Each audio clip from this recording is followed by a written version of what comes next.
And we're live, just like that. It's a miracle. It's a technological miracle. That's so cool. Hey, we're a few minutes late, but that's okay. We're glad you all are joining us here today. My name is Sam Davidson. I'm one of the co-founders of Batch, where we sell great locally made goodies and goods that are perfect for gifting, sending all over the world. And welcome to our Making a Living segment. We are here live at the farmers market in front of the Batch store today with Danielle Ontiveros, who started Grab the Gold. So this is going to be a time where we're just going to chat candidly, off the cuff, chit-chat a little bit about how Grab the Gold came to be. Let me show these up. I'm learning my new TV skills to show the product.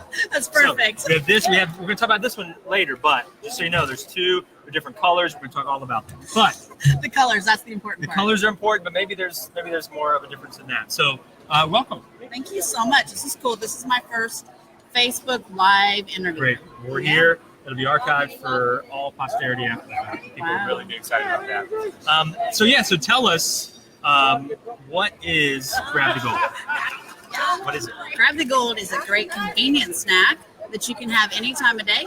For breakfast, you could have it before a workout. It's great for that. After a workout, it has high potassium. Mainly, we're all on the go. We need something to eat. There's a lot of options now, but when I first created it in 1990, there were not a lot of options. So, So 1990, that's a while ago. Oh, yes. I mean, we can do the math. 28 years? That's 28 years. So we have a lot of ground to cover. So what happened in 1990 that you were like, I'm making a bar? Yeah. Well, I didn't like breakfast food at all. Any kind of breakfast food. And so I'd skip the most important meal of the day. Next thing you know, it was about lunchtime, but by then I was tired. Yeah. I was hungry. Yeah. I was hangry. Right. And I needed something. There weren't a lot of options. Right. So I said, you know what? I can create my own. It's going to taste better than what's out there, and it's going to leave me satisfied. A lot of the bars at the time either didn't taste good or they were just puffy, filled with puffed things, and you ate them and you were still hungry. So I set out to create my own bar, and I mixed up this recipe and wrote it as I went along. Right. Just, tasting, adding other ingredients. And that night, I decided that it was good enough to share with the world and started my business the next morning. So it was out of necessity, out of your own need, out of your own, hey, I don't see this thing that I want. If it's going to be, I got to go make it. That's absolutely it. And so let's back up before that. Were you is Grab the Gold your first business? Is this something that you've done this for a while before you were 6 and you had a lemonade stand? Okay, well, I never had a lemonade stand, and I'll tell you why. I thought it was a bad business model. I told my friends at the beginning, they're like, we want to create a lemonade stand. We're going to sell Kool-Aid, lemonade, cookies, whatever. And I said, what's your plan? I didn't have any experience with this, but I said, how much is everything going to cost you? How much are you going to sell it for? And they were talking about buying a bag of ice. And I said, no, you should use the ice cubes in your mom's freezer. Right. So I was already telling them that this was a bad idea because unless you bring your own plastic cups that you're going to wash and you're going to use your mom's ice cubes, you're just not going to make any money. And so I discouraged all my friends from starting their lemonade stands. Yeah, well, it's one of the most subsidized businesses in America, I think, is the lemonade stand. Well, yeah. So I was aware for some reason of profit and loss and everything at the very young age. I didn't sell anything through school, or I wasn't in any Girl Scouts. I was never in sales. Yeah. Never had any experience with that. So my first business, actually, I think I started. My mom gave me some job, like $10 an hour as a kid, to stuff envelopes for her. Right. She was a public speaker, so she would, I would stuff envelopes for her and mail things for her. I started a cleaning business when I was 16 or 15. Okay. House cleaning? Yeah, house cleaning, offices. Yeah. Just like, give me your key, I'll clean it. You come home to sparkling, and you can, Boom, perfect, done. Solving problem. I just always wanted to make money, And so then after school, did you do it? What did you do between that and Grab the Gold? Okay, so Grab the Gold, when I started that, I was homeschooled at that point. Okay. For high school, I was homeschooled. Got it. So I was 16 when I started it. That's what I did. I did my homework every day, and I made Grab the Gold, and I went and told people about it, walked around and tried to sell it. So. Well, walked around where? Neighborhood, stores? Yeah, neighborhood. Neighborhood in different places I could walk to. I didn't have a driver's license until I was maybe 20 years old. And so was the packaging from the time you were 16, was it always like this? Or was goodness, it saran wrap, like bake sale It style? was saran wrap, yes. Right. It was like that for a long time. Yeah. Heat seal it with an iron. Okay. and little handmade labels that I cut. Actually, I'd run off copies, and then I didn't even use a paper cutter. I would hand cut these little labels and stick them on. I didn't even use stickers. It was a tedious process. And so you were selling these one at a time, or were you selling 10 at a time? Did you have boxes of them that you were pulling in a wagon? I would sell them out of a picnic basket. Yeah, okay. That works. It's on brand. Yeah, go around to hair salons where women were captive and starving and, selling them. What was interesting, I'll tell you, I started out selling them in the very beginning for $1 a piece. And people would buy them at $1 a piece. And when I finally went up to $1.50, you know what happened? Instead of saying, oh, I'll take one or two, here's $1 or $2, I went up to $1.50, and they're like, how much can I get for 10? And I was like, wow, this is interesting. So just to let you all know out there that if you have a product, don't be scared of, raising your price or charging what you think it's worth. A lot of times people perceive value from the price. And so you were selling these saran wrap, iron, salons, door to door, and then tanning salons, local places. Oh, I would say just like that for probably 3 years before I ever put it in an actual wrap package. Sure, but every night, do homework. So homeschooled, homework, make some graphic gold, sell some graphic gold. Repeat. I used to keep like a little diary or calendar, and I would look back on it, and I would say out of 30 or 31 days, I would make at least grab the gold 30 or 31 days. And then you'd sell them 30 or 31 days? Yeah. Okay. I mean, but I was working my business every single day. And back then, a lot of you don't understand this. The only way to do business was either door to door or with a phone book. We had the yellow pages, and you'd look up different subjects like categories like, gyms, tanning salons, hair salons, wherever you wanted to sell them. You look up that category and you make a phone call and you write it in a little notebook. And then wasn't email and Shopify and everything. And so you mentioned the lemonade stand when you were in grade school. You said it's not the margin's not there. It's not good money. I'm going to spend more than I make. Were you bookkeeping rigidly with graphic gold? Absolutely. I mean, down to the penny. It's very, very important to me. I always did that. And then I would take my profits. What I would do is I would take my profits and I would put them in an envelope. And that's what I bought my next supplies from. So I never even borrowed $10 from anybody. And so where did that level of detail come from? Because there are people twice your age then, twice your age now who haven't learned that when they're starting their business. So what was it from an early age that you needed to keep track of ingredients, of profit, etc.? That's a good question. I never thought about that. So you have parents who said, hey, Danielle. No, not at all. Yeah. In fact, one of the things I think it may have come from was I was born and grew up in California. Mm-hmm. And so it had really innovative school. And in 4th grade, what they said was, we're going to teach you to keep a check register, which again, anyone with online banking doesn't know what that is. Right. But what happened was the teacher would give us $100 at the beginning of the week, and we'd have to write $100 in our in our register, like a profit and loss sheet. Yeah. And if you were caught talking, she'd say, deduct $50 or $25. And you had to put talking $50 minus it off. I only have $50 left. If you got a good grade, she'd give you good money. If she saw you being kind to another student, she'd give you more money.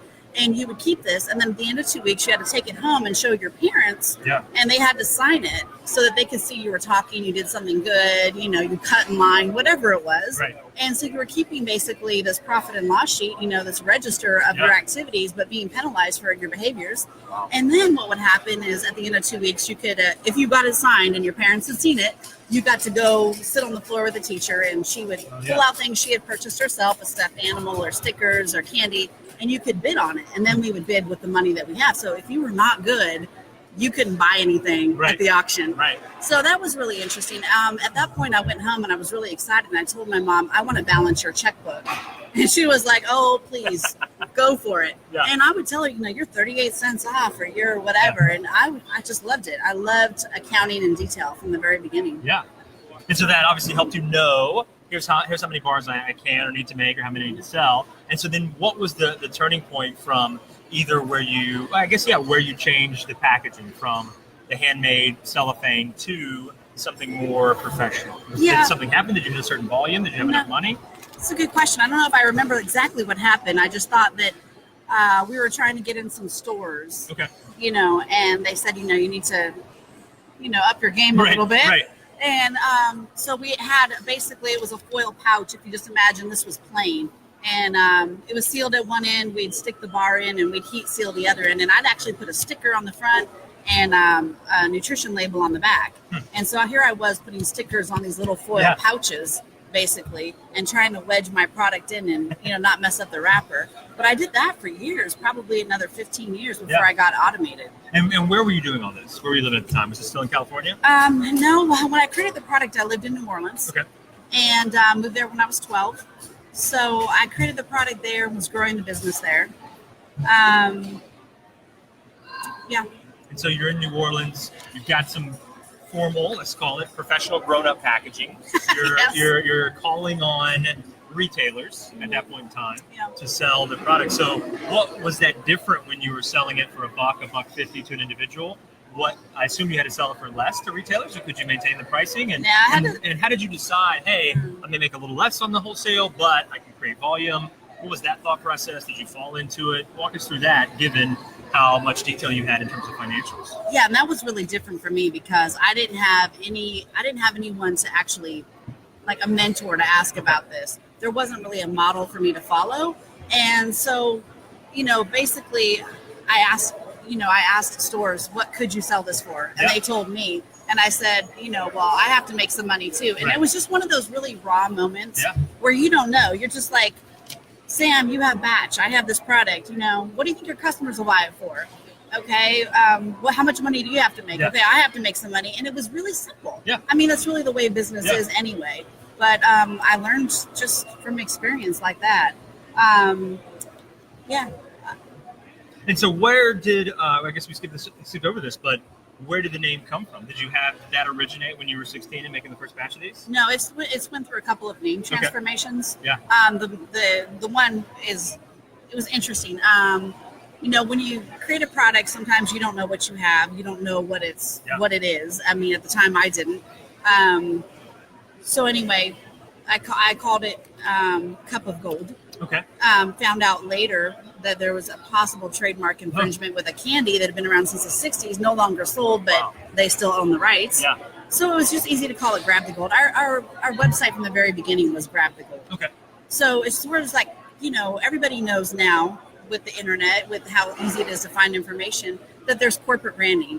You want everything the same. Mm-hmm. Here we had a product called Cup of Gold. My company I had named Horizon Health. And our website was Grab the Gold. There was no cohesiveness. Right. And so I just, everything became Grab the Gold Inc., Grab the Gold Snack Bar, grabthegold.com, And so you mentioned you wanted a healthy breakfast. So how did this also transition or how did you position it?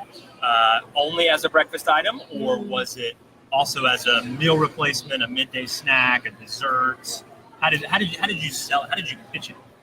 In the beginning, I was calling it an energy bar. Okay. A lot of people, though, that connotation, this was back in the 90s, they were saying, oh, an energy bar. Oh, yeah, those taste gross. Right. And so I tried to find something to explain to people that it really tasted good.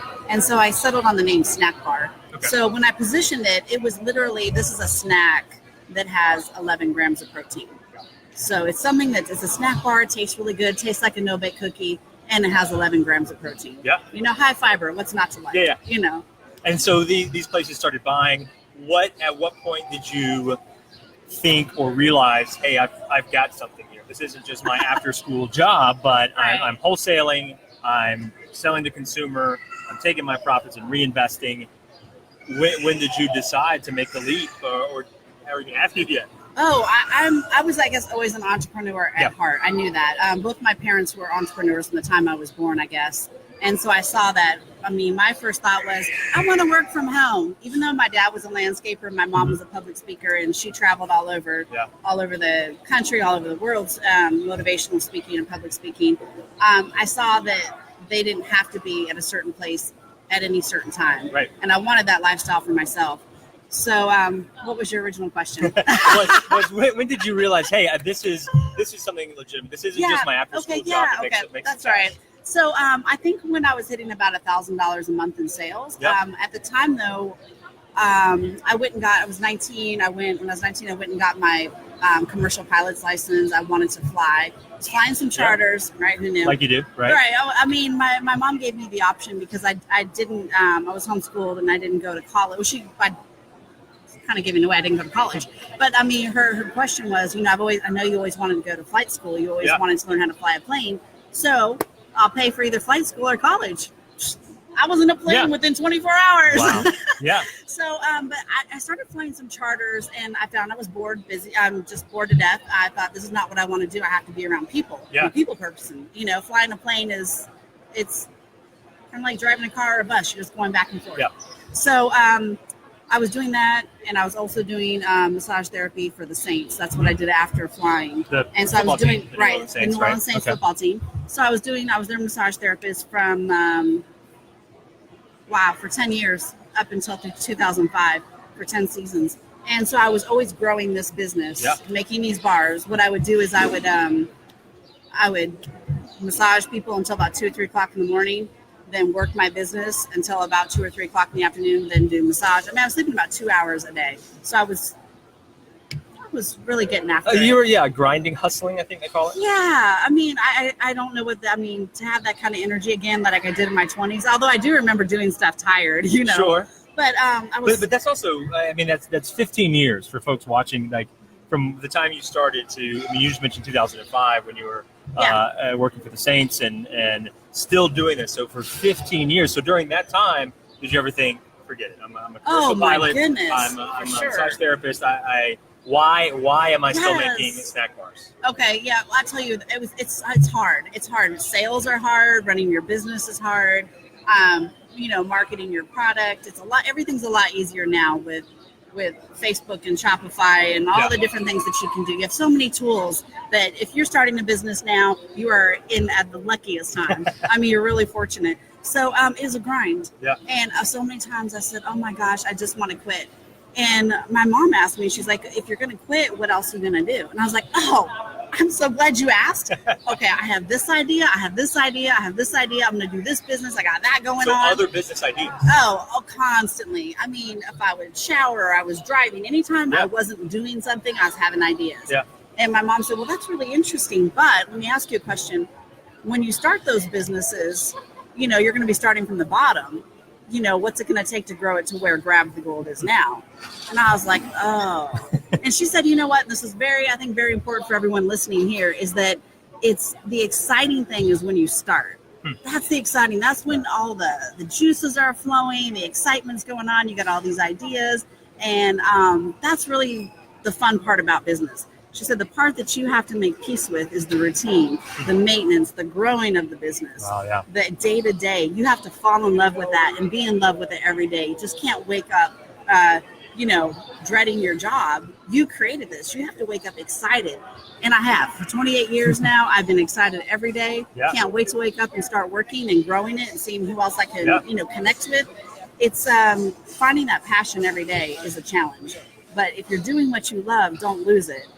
And so you had these other ideas. You think, gosh, this is hard. I'm not sleeping much. I'm working very hard. Yeah. And you mentioned then you were working as a massage therapist in 2005. What happened in 2005? Hurricane Katrina happened in 2005.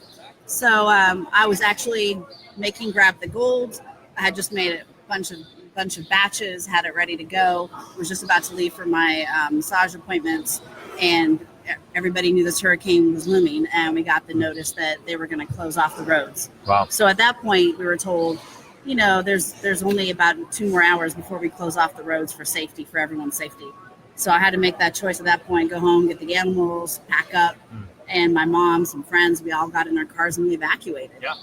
Lost my home in Hurricane Katrina, and of course the Saints, said, come back, we need you. And I said, I don't have anywhere to live. Well, find you a place to live. Yeah, but I really need to find what I want to do with my life. So at that point, I checked my emails because I had evacuated. And when I opened them, at this point, I knew I lost my home and I didn't know where else to go. From California, but not deciding to go back there. Wanted to stay somewhere in the South or start a new life.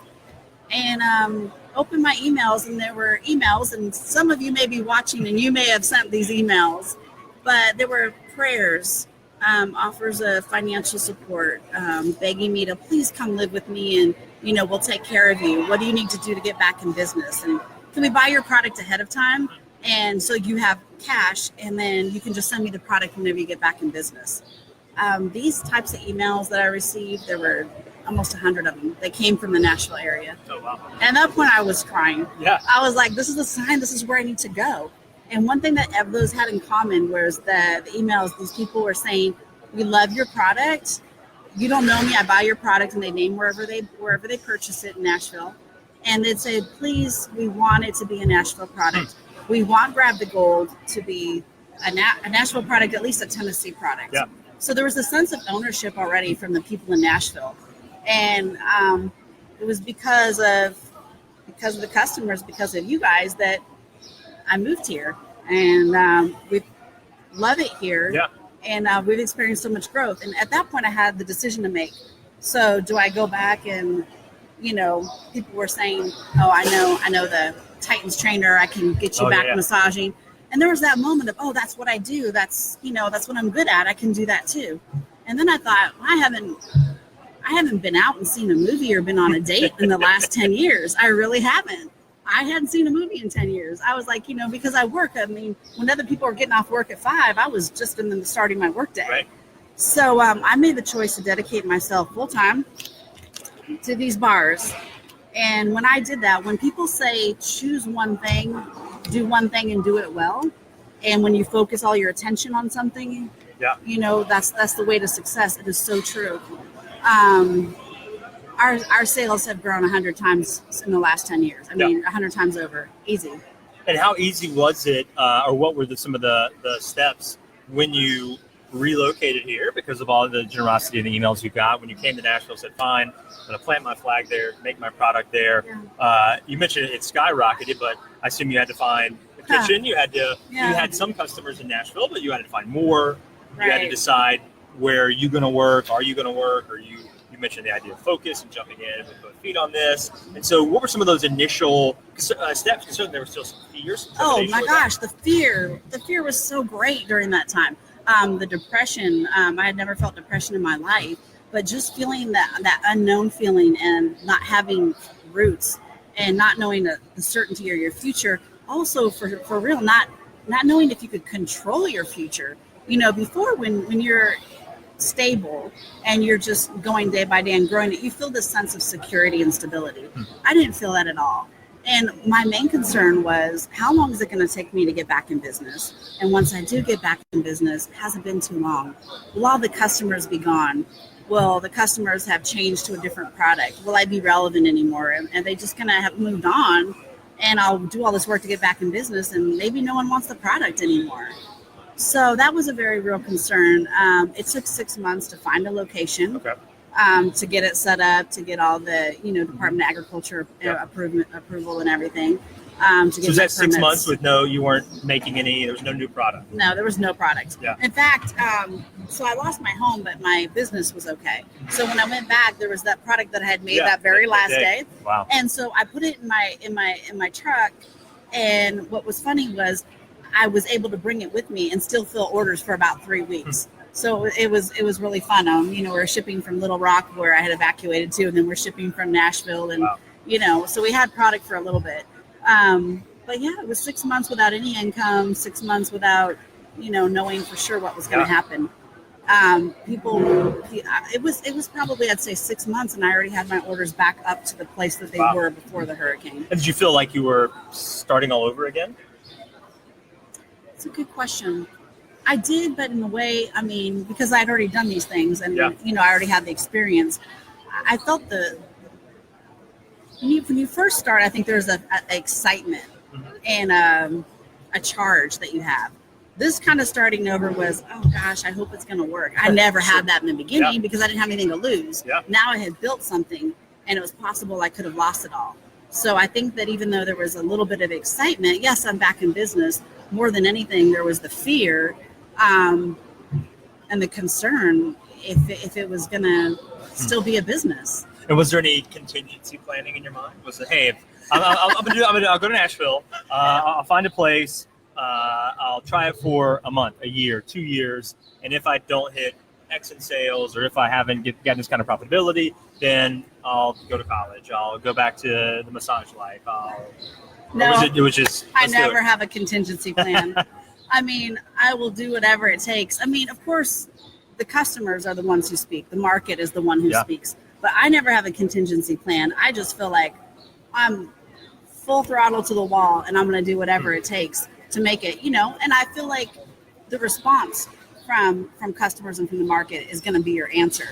But to me, everybody's different. Don't take this as advice at all. This is just me.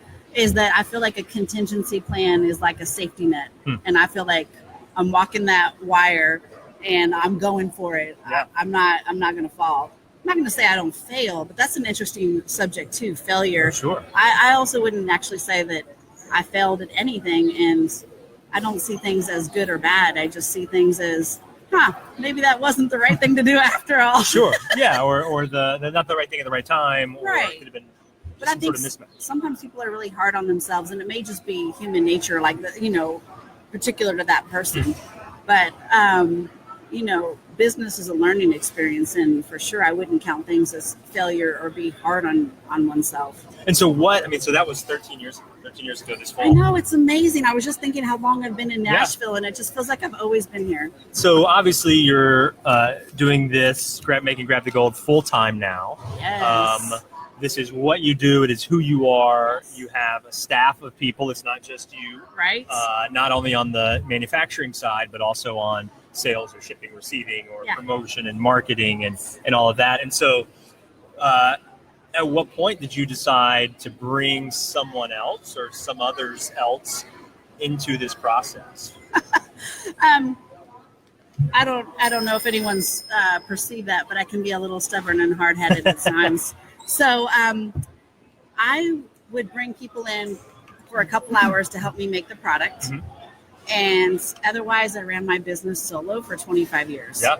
Wow. I mean, I'm talking customer service, accounting, marketing, the production of it, whatever had to be done in a business, I was doing it all. And then I thought, how am I going to grow this any further? I've definitely hit the point where we were over $1 million of sales at that point. And I was like, I can't grow anymore just being the only person to do stuff. Yeah. So at that point, I brought the 25th year, brought in a customer service person. Okay.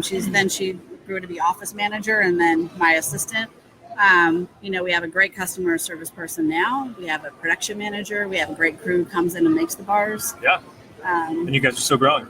Yeah, and we do the production ourselves. So, I mean, that's something that, a lot of people do is co-packing. They find a great product and then they don't want to mess with anything. So they just find someone else to make it for them. We still make these ourselves in small batches. It's handcrafted in small batches. It's not just like a big production machine, automated process without any humans. Can we open this up? Oh, of course. I think one of the coolest things, obviously, the packaging stands out in terms of being gold, then it's just that Sam's hungry. I'm hungry. I usually have one of these, each day, and I haven't yet today. So look how it's catching the sunlight. It's gold, like it's a gold medal itself. So I let you describe these because we have our customers. We sell these obviously at Batch and online. And to a lot of our corporate customers, and folks ask, what are they like? What do they taste like? Sure. So obviously when folks see it and they taste it, you mentioned like a chocolate no-bake cookie, which are my absolute most favorite cookies in the entire planet. And so, this, because I eat several of these a week, they are chocolate. They are, you can taste that sweet flavor and you feel better. You feel good knowing that it's not actually a cookie, that there's more stuff in here than that. But how do you mentioned snack bar earlier, 11 grams of protein, chocolate no-bake cookie, when you're trying to make the sale, because you still sell today. You're still the lead ambassador, the face, the voice, everything. I was doing sales today, yesterday, every day. That's right, exactly. So again, we'll let people see into this thing. But that looks delicious. It's all chocolatey goodness. It's fantastic. I'm going to take a bite right now. So what else do you tell people about? I just tell people they're a great pre- and post-workout snack. We find a lot of people work out, they're active, but they don't eat something before. They go work out on an empty stomach. And yet you don't want to eat too much. It'll make you feel queasy. So this is a great balance for runners because it doesn't have any whey in it. Mm-hmm. And so they don't have to worry about being gassy or feeling uncomfortable when they're running. So it gives you fuel before workout. Some people will eat the whole thing. Some will just eat half. And then great recovery too because it's high in potassium. So it has as much potassium as a small banana. Yeah. So instead of eating a banana, you can just recover with Grab the Gold. Yum. What So obviously a lot of what you just shared is about fitness, health, being active, running, working out. Is that in terms of who you're trying to sell to, who you try to market to, who you try to reach on social media or with your direct sales? Is that what you focus on? Do you focus on places those people go? Do you focus gyms, health stores, fitness stores? We focus on everybody. Everybody. Everybody who has a mouth. Okay. That's our market. Maybe every human. Maybe a few people. No, it's really interesting. It can go, that's what people say. We're so fortunate because the product can go so many different ways. It can be fitness oriented. It can be a weight management snack because it's high in fiber. It keeps people full. It has less than 200 calories. It'll fuel you for 3 to 4 hours. We can market to anybody who has children because it's a great snack for them. Yep. Kids will eat it. Now, that's when people are like, but does it taste good? Look, if kids eat it and they go, we have a video right now, and someone had sent it to us, and there's a box of Grab the Gold that had just arrived at their house. And the 2-year-old is reaching up on the shelf and going, go buy, and trying to pull the box down. Wow. And they said, do you want one? He said, go buy, yes. Yeah. So I'm like, if kids want it, it tastes good. So right. There you go. You've got another flavor. Tell us about this one and how you decided I want to expand, because for 20-something years, you made this one flavor, this one product. We have lots of our vendors, our purveyors, sell 15 products, 30 products. Sure. But you have chosen to focus on one product.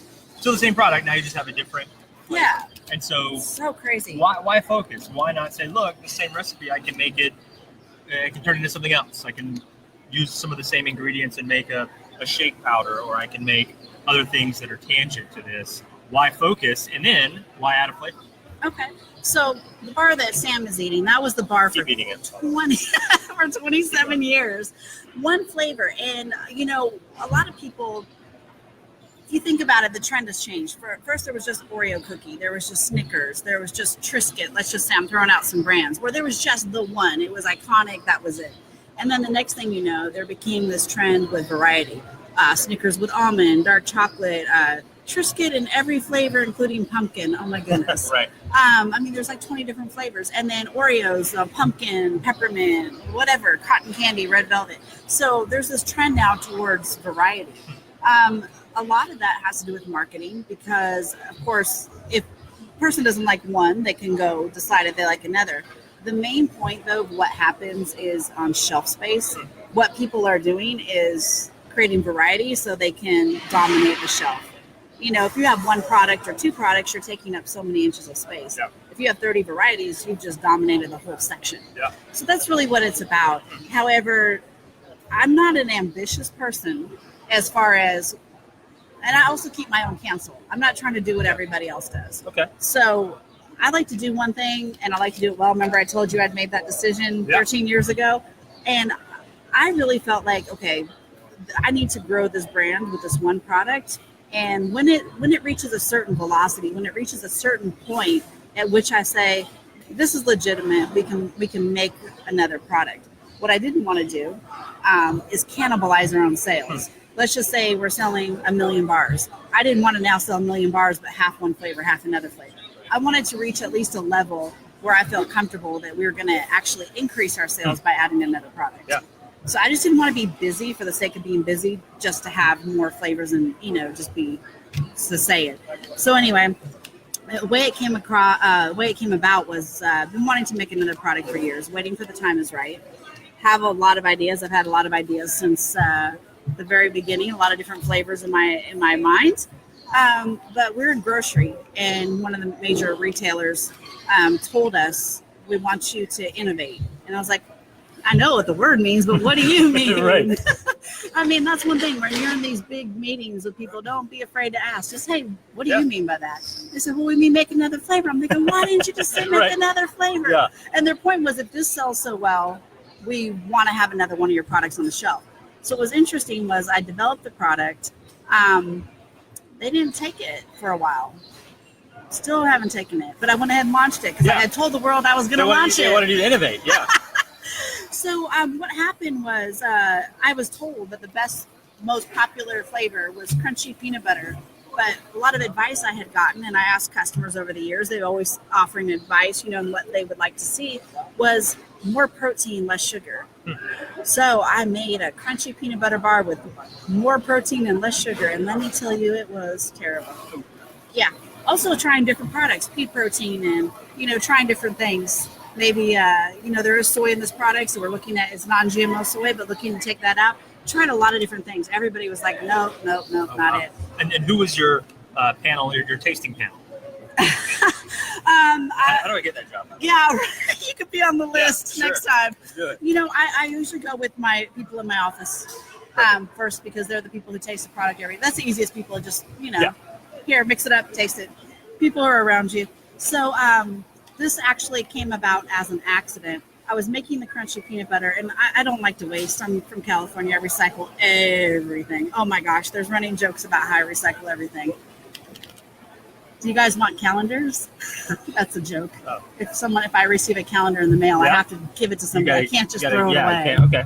Nobody wants a paper calendar. It's good to know that they're available. Sure, I have some. Sure. So I had made a crunchy peanut butter bar and didn't like it, but I didn't want to throw it out. So I grabbed some cranberries that I had, tossed them in this, and just mixed it up to just try to cover up the flavor of the pea protein that was in there. And it was not a great bar. And threw it in there, and I gave it to my fiance and his son, who was 8 at the time. And they said, "Oh my God, this tastes like peanut butter and jelly. Yeah. Let's have some more. How much you got in that bowl?" Right. And so I started pressing these little bars out by hand, and I was like, "Oh, I think we just made the other flavor." But we have to go back to the basics. Yeah. Keep it 11 grams of protein. I try and boost it up. And, why do people like this? Why is it so successful? It's such a competitive market. There's thousands of products out there. It's because it tastes good and it makes people feel good. So why mess with success? Yeah. Right? Exactly. So now you got 2 flavors. So after 28 years, we have 2 flavors. And I'm going to show them this one too because I'm going to eat this one. He's going to eat it. But I remember you shared this with our team. But the thing that's cool about this is that you do have these fruit elements in here. Yeah. And so when you say peanut butter jelly, it's not just some liquid jelly concentrate. No. This is real food that people can eat, fill them up, and you're putting it out there on the market. And these are cranberries infused with apple juice, which is actually less sugar than cranberries that are sweetened with sugar. Yeah. And so 28 years into this, what's next? What are the next 28 days, 28 months, 28 years? Where do you want to take this thing? I want to definitely grow. Right now, I would say we have international sales. We're a lot in the Southeast. Mainly our sales are concentrated in the Southeast. Right now, what I really, really, really want to do is just grow this so that anybody in the country, anybody who watches on Facebook, any customer anywhere could just go into a local store and buy it. Yeah. I want to be that household name and have such wide distribution that people don't have to get on our store locator to find out, are they here? Are they there? Are they even in my city? Are they in my state? I want people to be able to walk somewhere, go into a store, and just find it on the shelf like you would other top brands. So 2 questions we like to end with. Number 1, do you feel like you're successful? And if so, or if not, what does success look like to you? I am successful. Definitely. Done. Yeah. And when did you feel that, or how do you know that? What does success look like? No, you know what? I feel that way every day, and I just feel like it's a state of mind.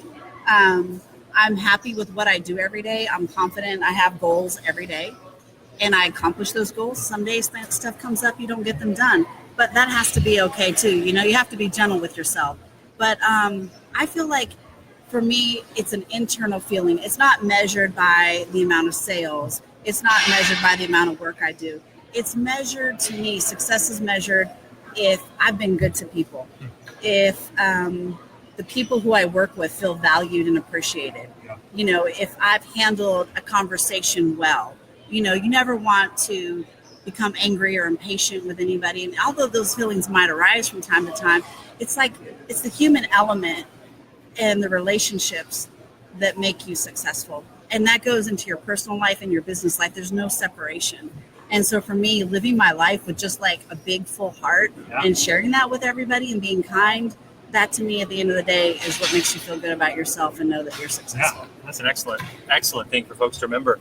And so then additionally, the other question to close on is somebody out there who is thinking about starting a business, or maybe they've just started a business, so they're in that very early stages. You said earlier that can tend to be the exciting part, the fun part, coming up with the idea, getting it out there. But they're still new at it, either pre-launch or just right after launch. What is some advice you would offer to those people who are still trying to figure things out, figure out their way? Something that's really important is to stay true to your vision and what's in your heart. I would say that most of my decisions, you learn in business and you learn through life, but the thing is that your heart and your gut are always going to tell you something. So even if you're in your mind, you're like, oh, this looks good. Oh, that looks like a great opportunity. Oh, I should do this. Everybody says I should do this. Check with your heart, check with your gut. Those are real tools that I use every single day in making decisions. I mean, it's made a multi-million-dollar business for me by just being aware of those senses that your body, those messages your body's giving to you. So don't be swayed. I've had so many people tell me, you're not a legitimate business if you don't package like this. You're not a legitimate business. If you're not in such and such a store. You're not legitimate if you don't have, a CFO and a whatever. I mean, a COO, and you have to hire all these people. You're not legitimate. If they would tell me all these things, if you don't have 6 flavors, you're nothing. There's been so many things that people tell me, and I'll sit there, and before I take it in, I listen to it just as words. Yeah. And I check. I'm like, is that true? And I check with myself. I'm like, that's not true. That doesn't have anything to do with me. That's that person's belief. It has nothing to do with me. Yeah. And so in the beginning, when you're trying to form something, you're listening to a lot of people. A lot of people will give you input, but you have to look at what do they have? Where are they at? Does that person live the life that you want to live? Does that person have what you want to have? Basically, what I'm saying is, are they qualified to give you that advice? So many people will tell you how to run your business and how to do things, but if they're not someone who you look up to, I wouldn't listen to them. Yeah, I think that's great They can advice. get you in a lot of trouble, and you'll find yourself in a place where you're like, oh, that didn't work out. How did I get here? And you think, I listened to that person. Yeah. So I think, trust yourself. You know a lot more than you think you do.